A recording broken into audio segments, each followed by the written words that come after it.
त्याला तुम्ही जे परभणीला भाषण केलं होतं त्या संदर्भात धनंजय मुंडे यांच्या समर्थकांनी आंदोलन केलं आणि त्याच्यानंतर त्यांच्यावर परळीमध्ये गुन्हा दाखल करण्यात आलेला आहे काय सांगा? ही तत्परता धनंजय मुंडे यांनी आणि त्याचे ते जे गुंड टोळ्या पाळल्यात त्यांनी लोकांच्या पोरांचे हत्या करण्यासाठी, खंडने वसूल करायला, गुंडगिरी करायला, तर ती तत्परता त्यावेळेस संतोष देशमुखांचा खून झाला होता त्यावेळेस ती तत्परता दाखवणं गरजेचं होतं.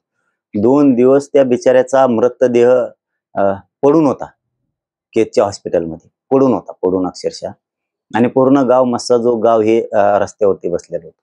त्यावेळेस तत्परता दाखायची ना. आम्ही या धनंजय मुंडेला कधी बोललो का? 20-25 दिवसाचा काळ लोटला आरोपी पकडायला, तरी पण आम्ही कधी बोललो नाही. परंतु त्याचे गुंड लोक हे त्या संतोष भैया देशमुखांच्या भावाला सुद्धा दादागिरी करायला लागले, धमकी द्यायला लागले, त्याला अरेरावी करायला लागले. तर मग त्याच्यावर बोलायचं नाही का? आमचे मुर्देच पडू द्यायचे का आम्ही? लोक मारूनच टाकू द्यायचे, गुंडाला बोलायचं नाही.